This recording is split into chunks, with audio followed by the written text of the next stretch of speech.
Puji nama Tuhan, Shalom Bapak Ibu Saudara sekalian yang hari ini bergabung bersama di Zoom Renew Your Mind bersama Pastor Deborah Kristanto.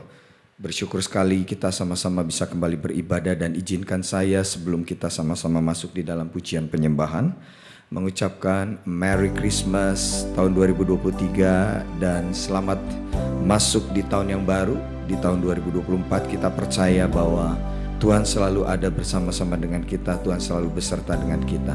Puji Tuhan, baik, kita akan sama-sama masuk di dalam pujian penyembahan pada hari ini.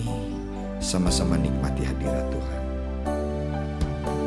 Seperti palungan, layakkanlah hatiku menyambutmu Tuhan.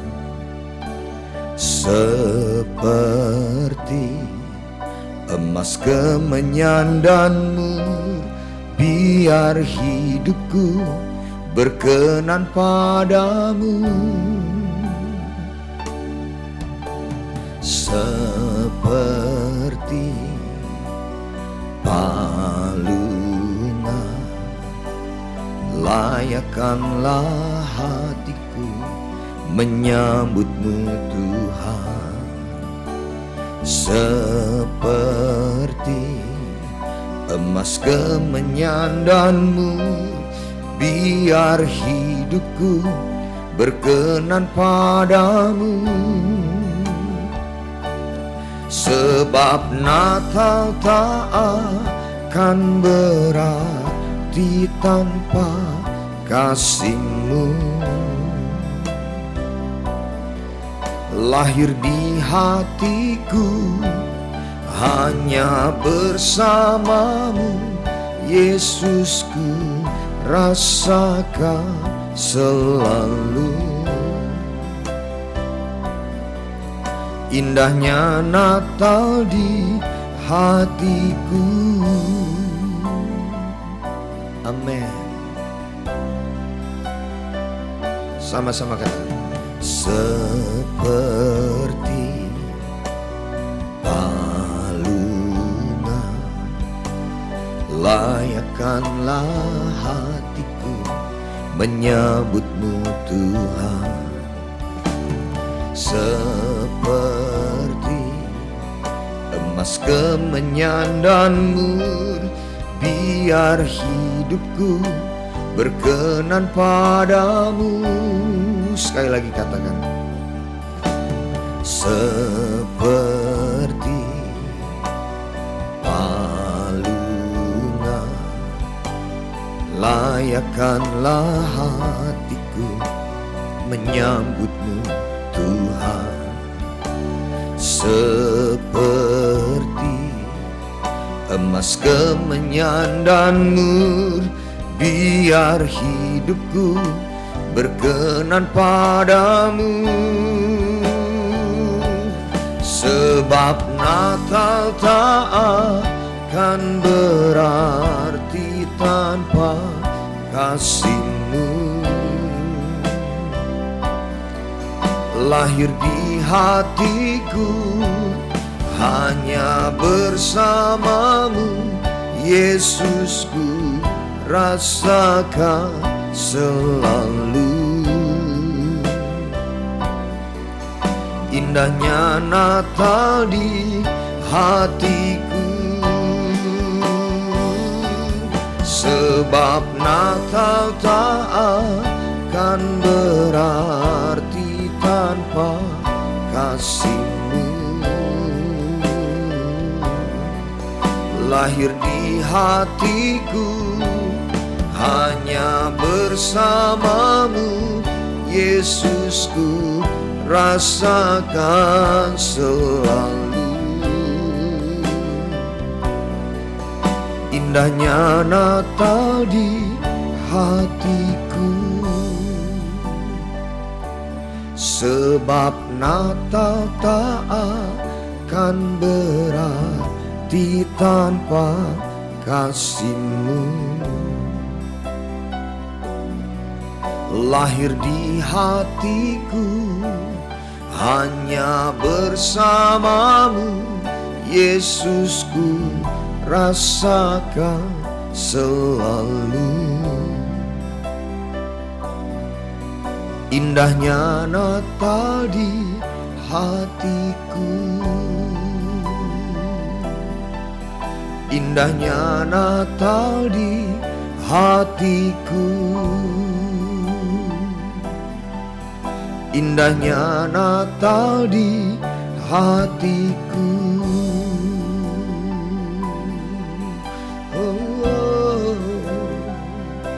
Kami bersyukur ya Tuhan, karena kasih dan setiamu, karena kebaikanmu di dalam hidupku Tuhan. Haleluya. Kami bersyukur ya Tuhan, karena kasih dan setiamu. Haleluya.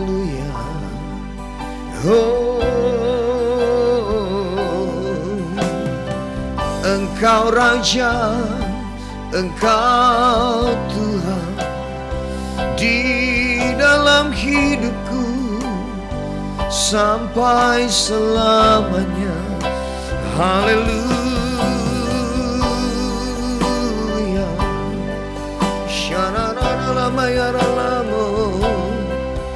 Haleluya. Kinara masyakana lama ya lama ya lama ya lama. Haleluya.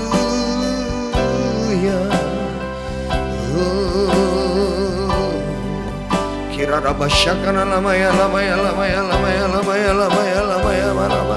Mari sama-sama angkat tanganmu di hadapan Tuhan. Tanda engkau bersyukur kepada Dia.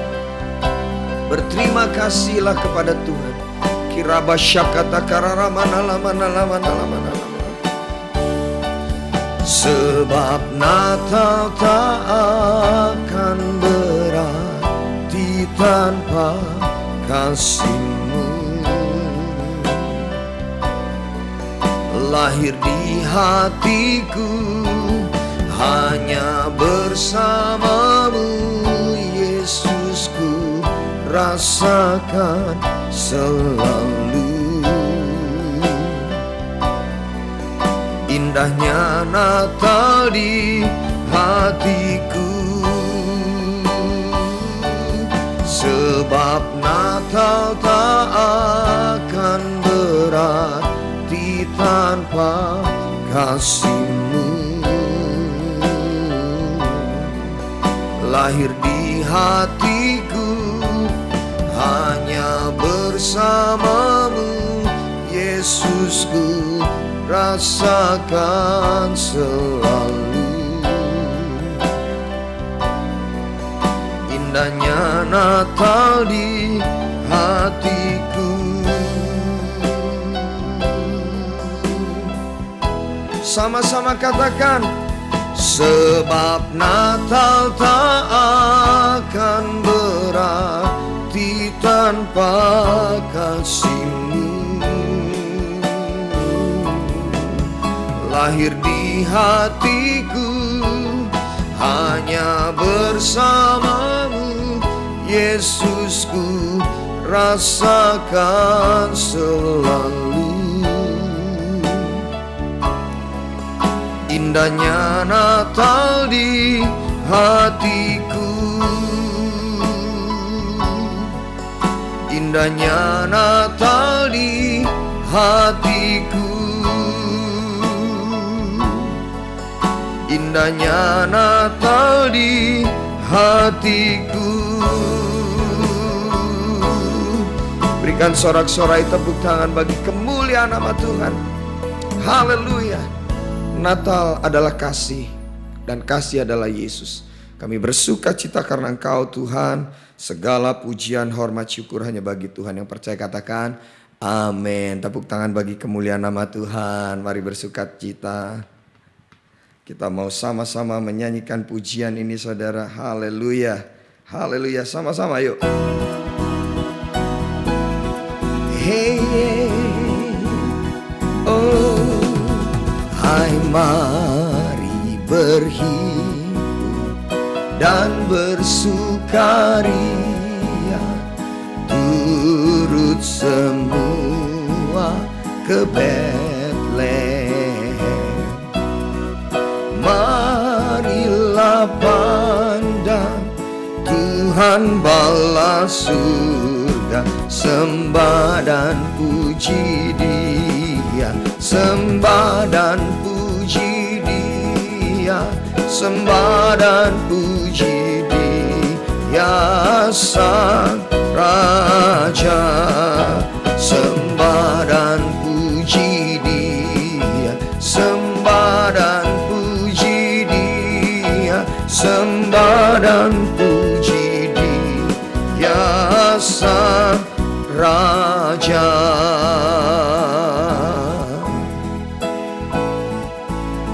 Sama-sama katakan bernyanyi. Bernyanyilah kamu tentera malaikat, turut bernyanyi manusia. Pujilah Tuhan Juru Selamat dunia, sembah dan puji Dia, sembah dan puji Dia, sembah dan puji Dia, Sang Raja. Sembah dan puji Dia, sembah dan puji Dia, sembah dan puji Dia, Sang Raja. Sembah dan puji Dia, sembah dan puji Dia, sembah dan puji Dia, Sang Raja. Sembah dan puji Dia, sembah dan puji Dia, sembah dan puji Dia, Sang Raja. Mari bersukacita, berikan tepuk tangan sekali lagi bagi Tuhan. Haleluya. Dari pulau dan benua terdengar selalu terus lagu pujian semua bagi nama penebus. Gloria,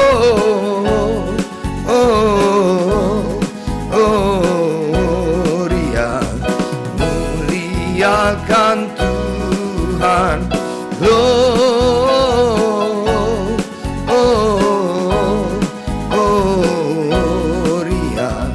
muliakan Tuhan. Tinggi-tinggi, tinggi-tinggi dalam surga, tentara Tuhan yang kudus, tak lelah bernyanyi juga di hadapan penebus. Gloria,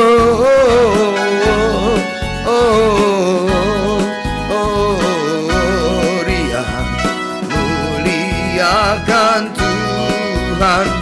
Gloria,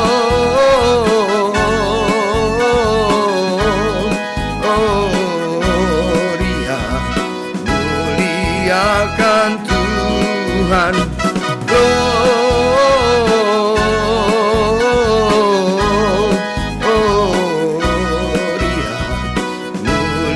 Muliakan Tuhan. Gloria,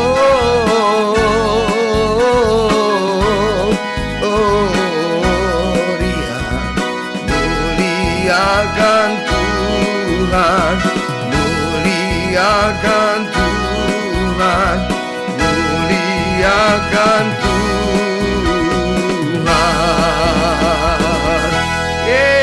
Bersukacita di hadapan Tuhan. Haleluya. Puji nama Tuhan. Kita percaya saudara bahwa Yesus benar-benar lahir bagi dunia ini, sebab Dia sangat mengasihi dunia ini, saudara. Mari sama-sama kita akan datang di hadapan Tuhan. Kita mau siapkan hati kita untuk kebenaran firman Tuhan. Kita percaya bahwa kebenaran firman Tuhanlah yang sanggup membebaskan kita. Yesus telah lahir ke dalam dunia ini, lambang pemerintahan berada di bahunya. Yesus telah lahir ke dalam dunia ini, lambang pemerintahan berada di bahunya. Namanya penasehat ajaib, Allah yang perkasa, Bapa yang kekal, Raja damai.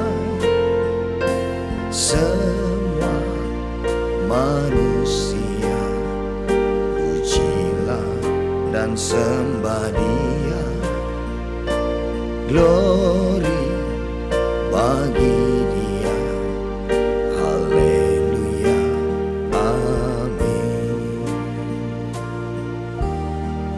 Kelahiran Yesus sudah dinubuatkan oleh Nabi Yesaya, dan Dia adalah penasehat ajaib. Dia Allah yang perkasa. Dia Bapa yang kekal. Dia Raja damai.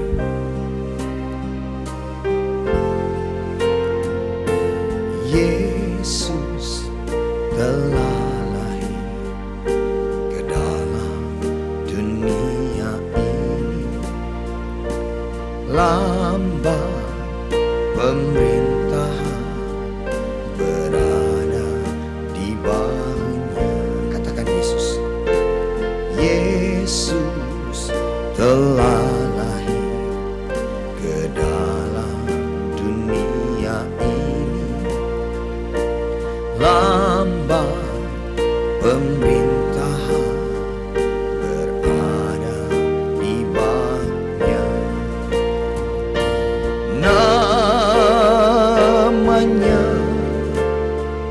penasehat ajaib, Allah yang perkasa, Bapa yang kekal, Raja damai. Semua manusia pujilah dan sembah Dia. Glory bagi Dia. Haleluya. Amin. Namanya penasehat ajaib, Allah yang perkasa, Bapa yang kekal, Raja damai. Semua manusia pujilah dan sembah Dia. Glory bagi Dia. Haleluya. Amin. Glory bagi Dia. Haleluya. Amin. Glory bagi Dia. Haleluya. Amin. Berikan tepuk tangan bagi kemuliaan nama Tuhan Yesus. Mari saya persilahkan kepada Pastor Deborah Kristanto. Tuhan Yesus memberkati. Shalom semuanya, luar biasa malam hari ini kita bertemu lagi di dalam ibadah perayaan Natal. untuk merayakan hari kelahiran Tuhan Yesus. Ada banyak orang yang berkata begini, ngapain merayakan Natal? Bukankah Natal itu tidak tertulis di dalam Alkitab? Tentu saja tidak tertulis di dalam Alkitab, karena Natal itu sendiri adalah bahasa Portugis. Sementara Alkitab kita ditulis di dalam bahasa Ibrani untuk Perjanjian Lama dan bahasa Yunani untuk Perjanjian Baru. Sedangkan Natal itu diambil dari bahasa Portugis yang artinya adalah kelahiran, hari lahir, atau hari ulang tahun. Jadi Natal itu diambil dari bahasa Portugis. Kata Natal tidak ada di dalam Alkitab. Nah, apakah kita perlu merayakan Natal?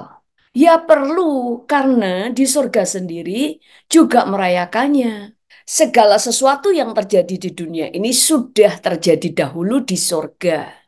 Sebelum kita merayakan Natal, di surga sudah merayakannya lebih dahulu. Ayo kita baca di dalam Lukas 2 ayat 8 sampai 13.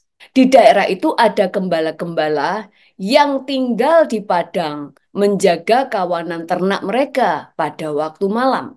Tiba-tiba berdiri seorang malaikat Tuhan di dekat mereka dan kemuliaan Tuhan bersinar meliputi mereka. Dan mereka sangat ketakutan. Lalu kata malaikat itu kepada mereka, "Jangan takut, sebab sesungguhnya Aku memberitakan kepadamu kesukaan besar untuk seluruh bangsa. Hari ini telah lahir bagimu juru selamat, yaitu Kristus Tuhan di kota Daud. Dan inilah tandanya bagimu. Kamu akan menjumpai seorang bayi dibungkus dengan lampin dan terbaring di dalam palungan. Dan tiba-tiba tampaklah bersama-sama dengan malaikat itu sejumlah besar bala tentara sorga yang memuji Allah. Katanya, kemuliaan Allah di tempat yang maha tinggi dan damai sejahtera di bumi di antara manusia yang berkenan kepada Allah. Kita melihat di sini dikatakan, tiba-tiba tampaklah bersama dengan malaikat itu sejumlah bala tentara surga yang memuji Allah. Katanya, kemuliaan bagi Allah di tempat yang maha tinggi dan damai sejahtera di bumi di antara manusia yang berkenan kepada Allah, yang berkenan kepadanya. Jadi hari itu di surga ada puji-pujian. Mereka merayakan hari kelahiran Yesus. Surga bersukacita. Bahkan selain hari Natal ada banyak perayaan-perayaan untuk menggambarkan surga bersukacita. Contohnya adalah pada waktu rapture. Pada waktu rapture firman Tuhan berkata begini. Di dalam 1 Tesalonika 4 ayat 16 berkata, sebab pada waktu tanda diberi, yaitu pada waktu penghulu malaikat berseru dan sangkakala Allah berbunyi, maka Tuhan sendiri akan turun dari surga, dan mereka yang mati di dalam Kristus akan lebih dahulu bangkit. Di Wahyu 19 ayat 9 berkata, lalu ia berkata kepadaku, tuliskanlah, berbahagialah mereka yang diundang ke perjamuan kawin anak domba. Katanya lagi kepadaku, perkataan ini adalah benar, perkataan-perkataan dari Allah. Jadi pada waktu rapture atau pada waktu pengangkatan orang-orang percaya, Yesus turun dari surga menjemput kita di awan-awan sehingga ada pertemuan di udara antara orang percaya dan Tuhan Yesus. Karena kita adalah kekasih-kekasihnya, kita anak-anaknya, dan juga kita adalah mempelainya. Pada waktu itu terjadi kesukaan besar di surga karena anak-anak Tuhan yang telah berhasil menjaga imannya.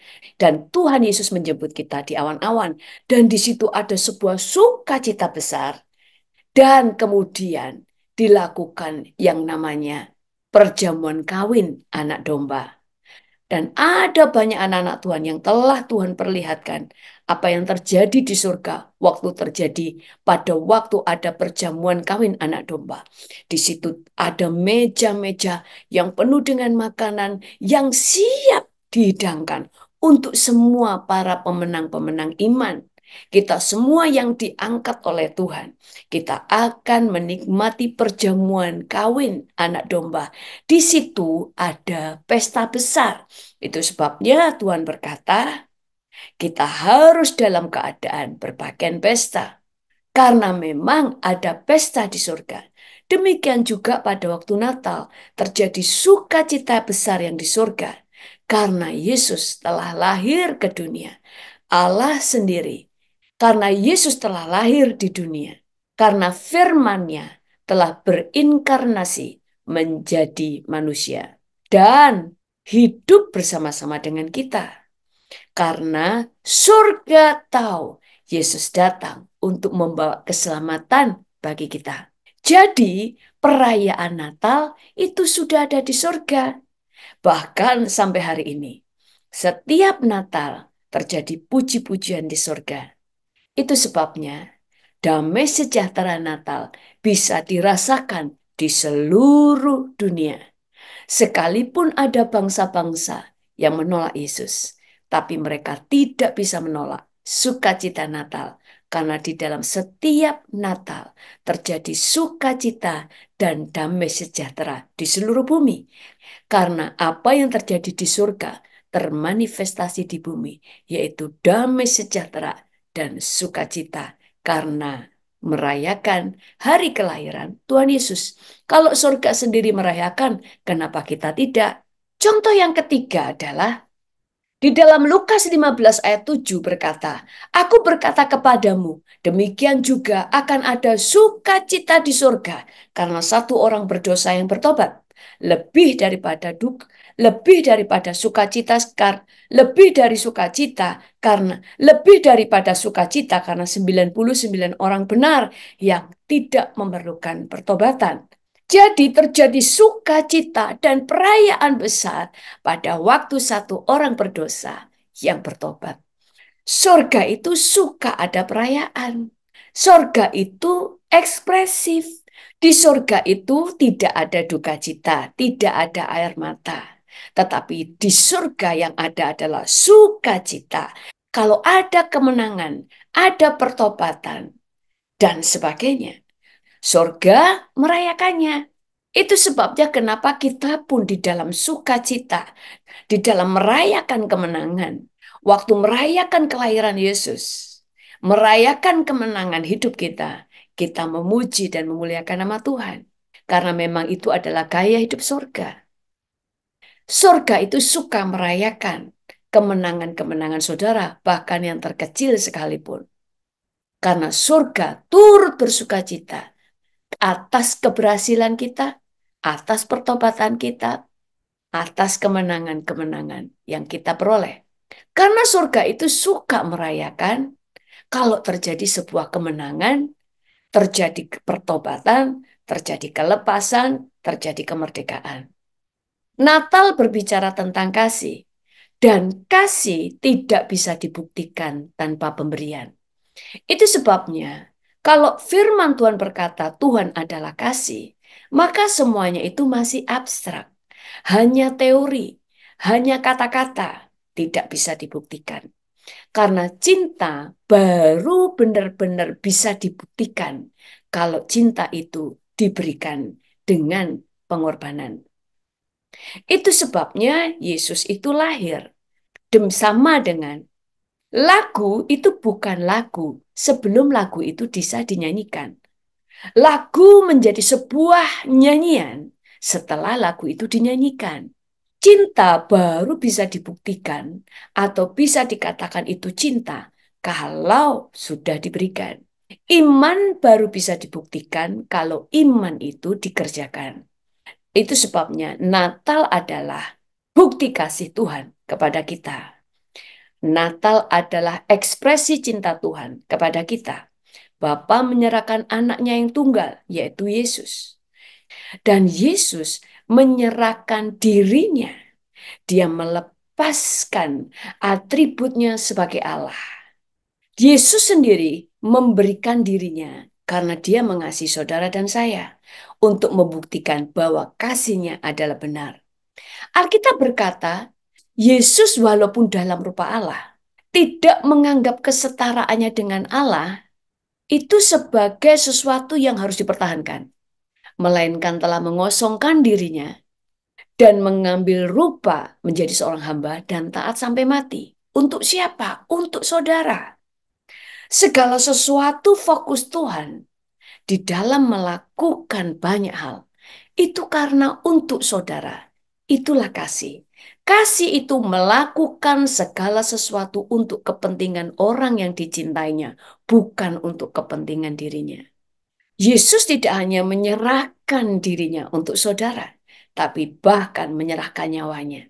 Itu sebabnya Natal berbicara tentang pemberian. Natal bicara tentang kasih. Dan kasih tanpa pemberian itu bukan kasih. Sebelum Yesus lahir, ada Maria yang menyerahkan dirinya untuk dipakai Tuhan mengandung bayi Yesus dan juga untuk melahirkan. Dan juga ada seorang anak muda yaitu Yusuf yang menyerahkan hidupnya untuk menikah dengan Maria dan dia mendampingi Maria sampai akhir, sampai Yesus lahir, sampai Yesus menjadi besar. Yusuf mendampingi Maria dan anaknya untuk dipakai Tuhan menjaga dan melindungi Maria serta anaknya, serta bayi Yesus. Ada banyak yang bertanya, kemudian Yusuf sekarang ada di mana? Yusuf diperkirakan sudah mati sebelum Yesus berumur 30 tahun. Karena waktu umur 30 tahun, Yesus melayani. Dan kalau ayahnya mati pada waktu pelayanan, pasti di situ ada ceritanya. Yesus pulang untuk menguburkan ayahnya. Tetapi Yusuf sudah dipanggil terlebih dahulu sebelum Yesus berumur 30 tahun. Ada banyak bukti kasih untuk Yesus lahir di bumi. Para orang Majus datang dari jauh, dari timur, datang mencari bayi Yesus untuk memberikan penyembahan dan memberikan persembahan berupa emas, kemenyan, dan mur. Pada zaman itu, barang-barang ini adalah barang-barang yang mahal. Ya, sekarang pun masih mahal. Emas, kemenyan, dan mur. Waktu Yesus dibaptis pun, surga terbuka hanya untuk menyatakan sukacitanya karena ketaatan Yesus. Kita baca di dalam Markus 1 ayat 9 sampai 11. Pada waktu itu datanglah Yesus dari Nazaret di tanah Galilea dan ia dibaptis di sungai Yordan oleh Yohanes. Pada saat ia keluar dari air, ia melihat langit terkoyak. Jadi langit itu terkoyak atau terbuka. Dan roh seperti burung merpati turun ke atasnya. Lalu terdengarlah suara dari surga. Engkaulah anakku yang kukasihi. Kepadamulah aku berkenan. Hanya karena Yesus dibaptis. Waktu Yesus lahir, surga merayakannya. Waktu Yesus dibaptis, bukti ketaatannya, langit terbuka dan merayakannya. Dan Allah Bapa mengkumandangkan sukacita dan penghargaannya dengan berkata, Engkaulah anakku yang kukasihi, kepadamulah aku berkenan. Bahkan suatu hari pada waktu Yesus dengan 3 muridnya naik ke atas gunung yang tinggi. Sekali lagi Bapa merayakannya. Dan apa yang dikatakannya? Di dalam Matius 17 ayat 1 sampai 6 berkata begini. 6 hari kemudian Yesus membawa Petrus, Yakobus dan Yohanes saudaranya. Kata Petrus kepada Yesus, Tuhan, betapa bahagianya kami berada di tempat ini. Jika engkau mau, biarlah kudirikan di sini 3 kemah. Satu untuk engkau, satu untuk Musa, dan satu untuk Elia. Dan tiba-tiba sedang ia berkata-kata, turunlah awan yang turunlah dan dan tiba-tiba sedang ia berkata-kata, turunlah awan yang terang menaungi mereka. Dan dari dalam awan itu terdengar suara yang berkata, inilah anak yang kukasihi, kepadanya lah aku berkenan. Dengarkanlah dia. Mendengar itu, tersungkurlah murid-muridnya, dan mereka sangat ketakutan. Budaya surga adalah merayakan. Budaya surga adalah memberi penghargaan, memberi pujian pada waktu seseorang berkemenangan.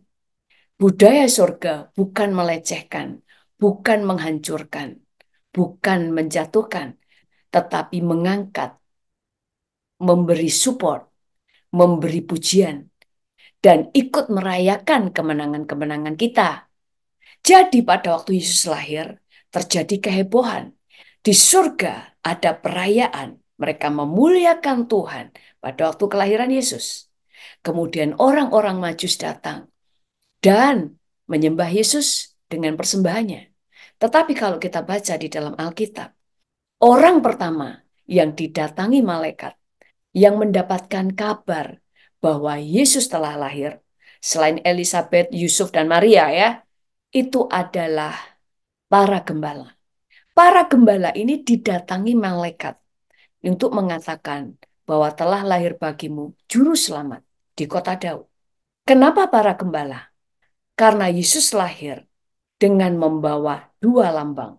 Yang pertama, dia lahir sebagai anak domba. Yang kedua, dia lahir sebagai raja. Yesus lahir sebagai domba yang akan dipersembahkan sebagai korban Paskah. Itu sebabnya Yesus lahir di palungan, yaitu di Migdal Eder. Migdal Eder adalah sebuah tempat untuk memelihara domba yang khusus untuk dipersembahkan. Itu sebabnya domba-domba yang lahir di Migdal Eder adalah domba-domba yang selalu dijaga supaya tidak bercacat, tidak bercela, tidak kotor, harus memenuhi syarat sebagai korban yang berkenan kepada Tuhan.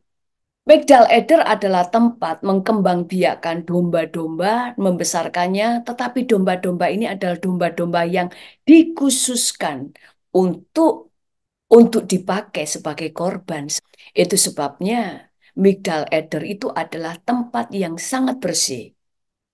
Dan domba-domba yang lahir di sana akan dibungkus dengan kain lampin supaya domba-domba itu tidak kotor, tidak terluka, tidak bercacat, dan sebagainya. Karena syarat domba yang akan menjadi domba persembahan adalah domba yang tidak bercacat. Dan kita tahu, dikatakan bahwa Yesus lahir di dalam Lukas 2 ayat 9 dikatakan, tiba-tiba berdirilah seorang malaikat Tuhan di dekat mereka, yaitu para gembala. Dan kemuliaan Tuhan bersinar meliputi mereka, dan mereka sangat ketakutan. Lalu kata malaikat itu kepada mereka, jangan takut, sebab sesungguhnya aku memberitakan kepadamu kesukaan besar untuk seluruh bangsa. Hari ini telah lahir bagimu juru selamat, yaitu Kristus Tuhan di kota Daud. Dan inilah tandanya bagimu. Kamu akan menjumpai seorang bayi dibungkus dengan lampin dan terbaring di dalam palungan. Jadi, gembala-gembala ini langsung mengerti. Di dalam ayat 8, di daerah itu ada gembala-gembala yang tinggal di padang menjaga kawanan ternak mereka pada waktu malam. Mereka dikatakan gembala-gembala ini menjaga domba-dombanya di waktu malam, yang artinya mereka adalah para penjaga-penjaga yang terus berjaga selama 24 jam. Dan gembala dan tempat gembala-gembala ini ditemui oleh malaikat adalah di dekat Migdal Eder, yaitu tempat untuk memelihara para domba-domba yang dipersiapkan sebagai korban persembahan. Dan pada waktu malaikat-malaikat itu menemui mereka secara khusus dan berkata, ada seorang bayi yang lahir dibungkus dengan kain lampin. Dan malaikat berkata di ayat 12, dan inilah tandanya bagimu, kamu akan menjumpai seorang bayi dibungkus dengan lampin dan terbaring di dalam palungan. Apa artinya ini? Sudah menjadi sebuah tradisi dan keharusan domba-domba yang lahir di Migdal Eder. Sekali lagi, domba-domba yang lahir, dibesarkan dan dipelihara, domba-domba yang lahir, dibesarkan dan dipelihara di Migdal Eder adalah domba-domba yang dikhususkan sebagai korban untuk menghapus dosa. Sehingga kalau ada bayi domba yang lahir, maka dia akan dibungkus dengan lampin dan dibaringkan di palungan. Kenapa dibungkus dengan lampin? Supaya domba ini tidak terluka, tidak kotor, tidak bercacat, tidak tercemar dan sebagainya. Karena domba-domba yang lahir di situ harus benar-benar dijaga. Maka gembala-gembala itu harus menjaganya selama 24 jam bergantian. Makanya mereka juga menjaga domba-domba di waktu malam. Kenapa malaikat khusus datang kepada para gembala? Karena gembala-gembala ini mengerti maksudnya bahwa bayi yang lahir di situ, bahwa bayi yang dimaksudkan, bahwa telah lahir bagimu juru selamat di kota Daud, yaitu Yesus Tuhan. Dia adalah korban, dia adalah anak domba yang dipersiapkan yang akan menjadi korban penebusan bagi dosa seluruh umat manusia.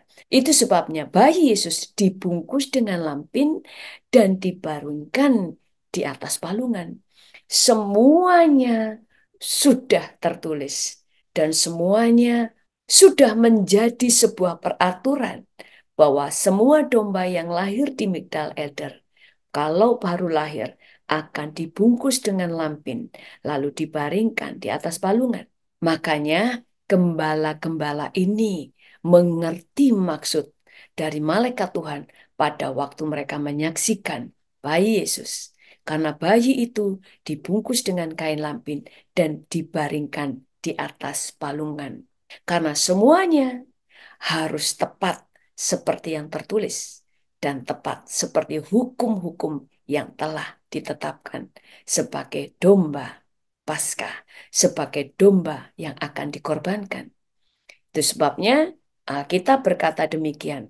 Lukas 2 ayat 7 berkata, dan ia membaringkan seorang anak laki-laki, anaknya yang sulung, lalu dibungkusnya dengan kain lampin, dan dibaringkannya di dalam palungan, karena tidak ada tempat bagi mereka di rumah penginapan. Bagi orang yang tidak paham dengan cara kerja Tuhan kita, akan berkata, Yesus kan Tuhan, seharusnya waktu lahir, masa sih nggak ada penginapan? Kan dia berkuasa, dia bisa membuat banyak penginapan terbuka buat dia. Tetapi ini bukan cuma soal lahir dan bagaimana dia berkuasa membuat jalan-jalan yang tertutup menjadi terbuka. Tetapi karena Yesus memang lahir untuk menggenapkan seluruh isi, untuk menggenapi seluruh isi Taurat dan semua yang telah dinubuatkan oleh nabi-nabi dengan rekayasa Tuhan, tempat-tempat penginapan tidak ada. Sehingga Yesus memang harus lahir di palungan sesuai dengan lambang yang dia bawa, yaitu dia adalah domba. Yohanes Pembaptis berkata begini. Yohanes 1 ayat 29. Pada keesokan harinya, Yohanes melihat Yesus datang kepadanya dan ia berkata, "Lihatlah, anak domba Allah yang menghapus dosa dunia." Yohanes begitu bertemu dengan Yesus, dia langsung memperkenalkan Yesus kepada semua orang bahwa inilah anak domba Allah, yang artinya dialah yang nantinya akan dipersembahkan sebagai korban penghapus dosa dunia ini. Kelahiran Yesus itu luar biasa. Tadi saya katakan, Yesus lahir membawa dua lambang, yaitu dia adalah anak domba yang dipersiapkan untuk menjadi korban penebus dosa. Tapi yang kedua, dia lahir sebagai raja. Tetapi Yesus juga lahir sebagai raja. Itu sebabnya sebagai raja, dia menerima penyembahan dan dia juga menerima persembahan. Yesus datang sebagai raja, yang artinya dia memegang otoritas atas dunia ini. Kita baca di dalam Matius 2 ayat 1 sampai 6 berkata begini. Sesudah Yesus dilahirkan di Bethlehem di tanah Yudea pada zaman Raja Herodes, datanglah orang-orang Majus dari timur ke Yerusalem dan bertanya-tanya, di manakah dia, raja orang Yahudi yang baru dilahirkan itu? Kami telah melihat bintangnya di timur dan kami datang untuk menyembah dia.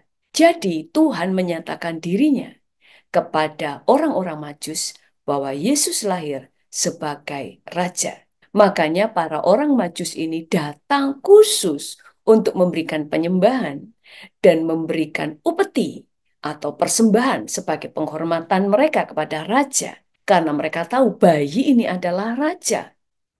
Makanya mereka datang khusus untuk memberikan penyembahan dan persembahan mereka sebagai penghormatan mereka kepada raja. Orang-orang Majus ini datang jauh setelah para gembala datang di palungan. Orang-orang Majus ini datang jauh setelah para gembala datang menemui Yesus. Kepada para gembala, Tuhan memberikan mereka pernyataan bahwa Yesus adalah anak domba. Itu sebabnya para gembala bertemu dengan bayi Yesus tepat pada waktu Yesus dilahirkan, dibungkus lampin, dan dibaringkan di atas palungan.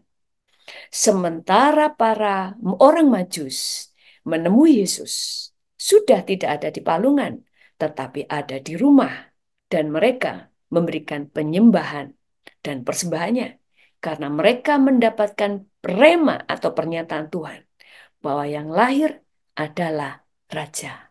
Betapa luar biasa dan detailnya karya Tuhan di dalam setiap rancangan-rancangannya. Dalam kelahirannya, siapa yang harus menemui, dan sebagainya. Semuanya diatur dan semua ada artinya. Ada makna profetiknya. Semua ada maksudnya. Yesus lahir sebagai Raja. Itu sebabnya yang datang adalah para bangsawan, orang-orang terhormat dari negeri asing. Karena demikianlah seorang raja lahir. Tetapi kerajaan maut terjadi kegoncangan. Kerajaan maut begitu ketakutan. Itu sebabnya kerajaan maut lewat Herodes membunuh bayi-bayi dari umur 2 tahun ke bawah. Karena mereka ingin membunuh bayi Yesus. Iblis banyak tahu, tetapi tidak maha tahu. Iblis baru tahu kalau kita mengatakannya. Karena iblis tidak maha hadir dan tidak maha tahu. Kalau Lucifer ada di sini, dia tidak ada di sana. Kalau dia ada di utara, dia tidak ada di selatan. Karena dia tidak maha hadir. Itu sebabnya kenapa Tuhan memilih Maria dan Yusuf. Karena Maria dan Yusuf bisa mengunci mulutnya. Demikian juga para Majus. Pada waktu Herodes bertanya, pada waktu Herodes berkata, selidikilah tentang anak itu. Nanti kalian ngomong sama saya. Setelah para Majus bertemu dengan bayi Yesus, malaikat Tuhan menemui mereka dan berkata, di dalam Matius 2, ayat yang ketiga, ketika Raja Herodes mendengar hal itu, terkejutlah ia beserta seluruh Yerusalem. Maka dikumpulkannya semua imam kepala dan ahli Taurat bangsa Yahudi. Lalu dimintanya keterangan dari mereka, di manakah Mesias akan lahir? Mereka berkata kepadanya, di Bethlehem, di tanah Yudea. Karena demikianlah ada tertulis di dalam kitab Nabi. Kok bisa imam-imam tahu bahwa Yesus akan dilahirkan di Bethlehem? Karena semua sudah tertulis. Itu sebabnya kelahiran Yesus sudah ditulis semua di dalam banyak nubuatan demi nubuatan. Dan kelahiran Yesus semua tepat seperti yang dinubuatkan. Ayat 7, lalu dengan diam-diam Herodes memanggil orang-orang Majus itu dan dengan teliti bertanya kepada mereka, bila mana bintang itu tampak? Kemudian ia menyuruh mereka ke Bethlehem, katanya, pergi dan selidikilah dengan seksama hal-hal mengenai